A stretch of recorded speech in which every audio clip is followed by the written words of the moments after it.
Good afternoon. This is TATOLI News Agency, bringing you the latest updates from Timor-Leste and around the world. The Minister of Foreign Affairs and Cooperation is set to represent the government of Timor-Leste at the funeral of Pope Francis. Timor-Leste's Minister for Foreign Affairs and Cooperation, Bendito Freitas, will represent the government at Pope Francis's funeral in Vatican City, alongside President José Ramos Horta and Cardinal Dom Virgílio do Carmo da Silva. It will follow traditional ceremonies, including a public viewing. In Timor-Leste, the government and Catholic Church will hold a memorial mass in TATOLI during the funeral, and Pope Francis was admired for his humility and advocacy for the poor. He was the second pope to visit Timor-Leste, making a historic trip in September 2024, where he emphasized peace, unity, and youth empowerment. Cardinal Dom Virgílio is among 135 cardinals said to be able to vote for the next pope. Cardinal Dom Virgílio do Carmo da Silva of Timor-Leste, who was elevated by Pope Francis in 2022, is among the 135 cardinals eligible to vote in the upcoming papal conclave to elect a new pope. He confirmed receiving a formal invitation from the Vatican before departing for Rome. While Cardinal Silva will miss the initial meeting of cardinals to set at the date of Pope Francis's funeral, he expects to arrive in Rome on Wednesday and possibly join the next meeting on Thursday. He will also attend the funeral of Pope Francis alongside other church leaders.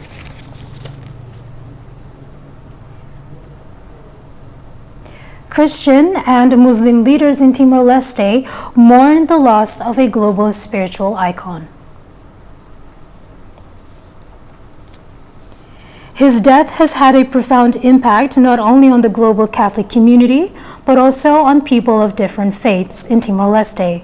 Religious leaders from the Muslim and evangelical Christian communities in Baucau expressed their deep sorrow and offered their condolences, emphasizing that the loss is not limited to Catholics alone. Samsul Bahari Ribeiro, the head of the Muslim community in Baucau, described Pope Francis as a unique and tolerant figure who played an important role in promoting peace and interfaith harmony around the world. He stressed that Muslims, too, feel the weight of this loss. Similarly, Pastor Anacleto dos Santos, a leader of the Evangelical Christian Church in Baucau, acknowledged Pope Francis as a spiritual leader who dedicated his life to fostering unity and global fraternity. Both leaders praised the Pope's commitment to strengthening relationships among different religious groups, noting that his passing leaves a void in the global effort for peace and understanding. The former Prime Minister, Alcatiri, honors Pope Francis's legacy of unity and peace. Former Prime Minister Maria Alcatiri praised Pope Francis as a messenger of human fraternity and solidarity, highlighting his legacy of promoting justice, peace, and unity. Alcatiri mourned the loss of a leader who embraced difference and advocated for global harmony. After 12 years as the head of the Catholic Church, Pope Francis, known for his humility and commitment to social justice, he reached out to various faiths and visited conflict zones, spreading messages of peace and forgiveness. His legacy extends beyond church doctrine, leaving a powerful moral call for compassion and human dignity. The funeral of Pope Francis is set for April 26th. The funeral ceremony of Pope Francis will take place on Saturday, April 26, 2025 at 10 a.m. Rome time and 5 p.m. Timor-Leste time at St. Peter's Basilica. After the ceremony, his casket will be moved to the Basilica of Santa Maria Maggiore for a final visit. The ceremony will be presided over by Cardinal Giovanni Battista. On April 23rd, his body will be transferred to St. Peter's Basilica for public homage. His burial will be in the Pauline Chapel at Basilica of Santa Maria Maggiore, following his wishes expressed in 2022. Five leading candidates are said to succeed Pope Francis. Following the death of Pope Francis, the Catholic Church is preparing to elect a new pope. The conclave will take place in the Sistine Chapel, and only cardinals under the age of 80 can vote. 5 strong candidates have emerged to succeed Pope Francis.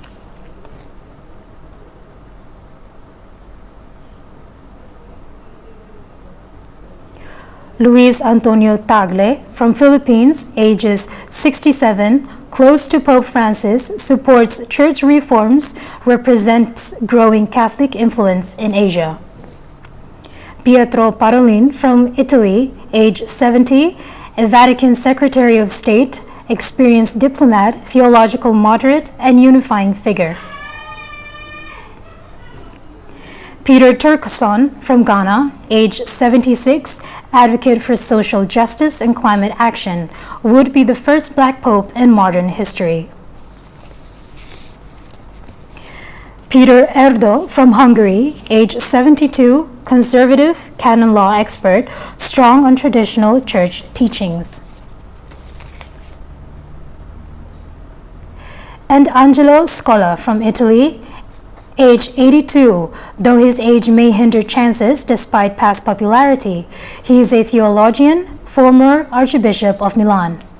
With 5 prominent candidates from diverse backgrounds, the decision will shape the future direction of the Church in addressing global challenges and continuing Pope Francis' legacy of compassion, reform, and interfaith dialogue, or forge a new direction entirely.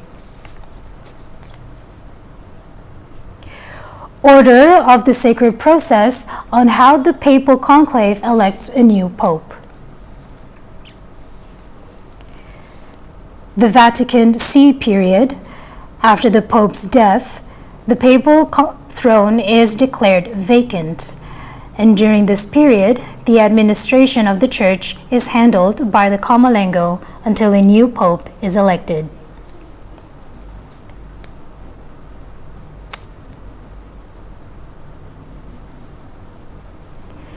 Convocation of cardinal electors. Cardinals under 80 years old are invited to the Vatican for the conclave. They attend preliminary meetings, general congregations, to prepare for the conclave.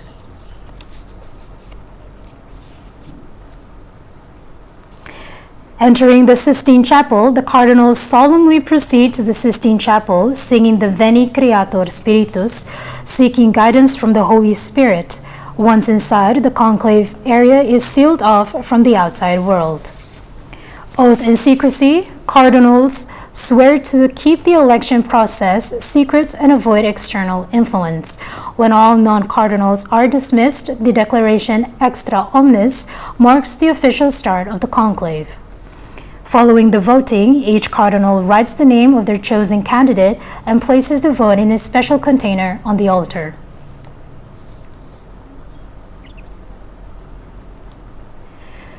The smoke signals. If no candidate receives the required votes, black smoke is released.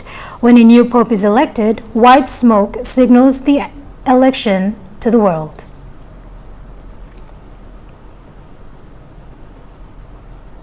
And finally, the acceptance and announcement of the new pope. The elected cardinal declares their papal name and accepts the role. They then appear on the balcony of St. Peter's Basilica, accompanied by the announcement, Habemus Papam, we have a pope, marking the end of the conclave. The conclave process is not just an administrative procedure, but also a deeply spiritual moment for the Church, symbolizing continuity, unity, and holiness. Cardinals pray and meditate to seek divine guidance in electing the Pope, ensuring the future leadership of the Catholic Church. That concludes our coverage for today. I'm Digna Sarao. Until next time.